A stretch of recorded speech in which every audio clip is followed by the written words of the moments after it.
We know their names in fashion: Ralph Lauren, Calvin Klein, Armani, Vera Wang, but what about the designers who create the fashions we drive?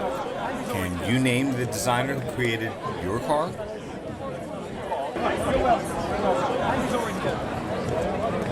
This is a party at Kensington Palace to celebrate the introduction of the new Range Rover Evoque. So here you have it, guys, what I have been waiting for all evening. Everyone is here to see the latest Range Rover. It's inside that big white box hanging from the crane. But real-world test drive is here to see the man who created what's inside the box. We design vehicles that actually have relevance in a world that's changing markedly. His name is Gerry McGovern. He's the chief designer for both Land Rover and Range Rover.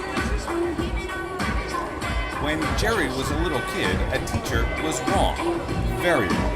I can remember, funnily enough, probably must have been about 13 or 14, being pulled out of a maths lesson. What do you call it in America? You say math. By the teacher, by the scruff of the neck, because back then they could physically abuse you. And because I was at the back sketching cars, and he pulled me out and he said, "How do you ever expect to make a living drawing cars?" Gerry's career started at Chrysler. He had met Chrysler's European design director while Gerry was still in secondary school.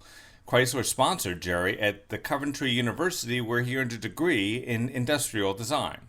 Next, Gerry went on to the Royal College of Art in London, where he specialized in automotive design. In 1978, Gerry went to work for Chrysler near Detroit. He eventually held positions at Peugeot, MG, and Land Rover. In 1999, Ford hired Gerry to give CPR to its Lincoln brand. Gerry set up a new design studio in Irvine, California. Lincoln had not had a dedicated design director for 2 decades before Gerry's arrival. Eventually, in April of 2004, Gerry made his way back to Land Rover and got to work.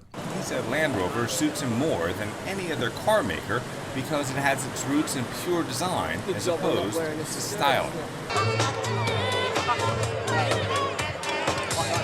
The new Range Rover Evoque is the first totally new model under Gerry's design leadership. It takes about 5 years from the time a vehicle is sketched, which is now often on a computer, not Gerry's math paper, to a computer model, to the clay model, which, by the way, is still used, to the actual model, which you see coming out of the big white box here.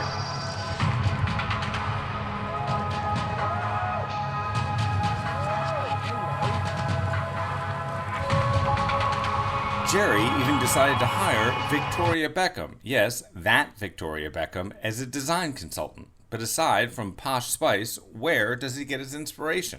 I suppose in a way, I'd probably describe myself as a design nut as opposed to an automotive nut. And in that extent, I'm a great admirer of some of the mid-century modern architects.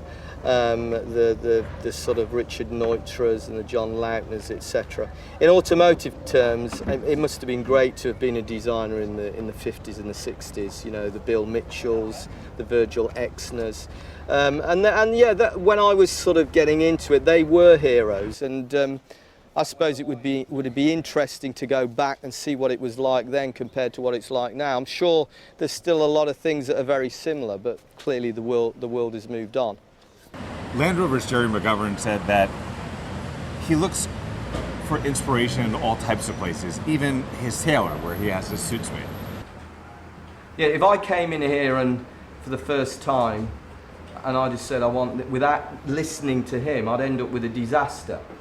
One of the reasons Gerry wanted us to go to his tailor was so that we would understand ETO.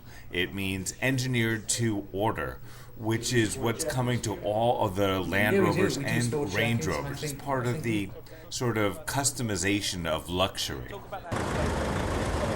Savile Row is the London street most famous for men's clothing. And it's also adjacent to the galleries where Gerry adds to his art collection. Phil Popham is the managing director of Land Rover. We're celebrating here 40 years of Range Rover, 40 years of the car that created the luxury SUV market.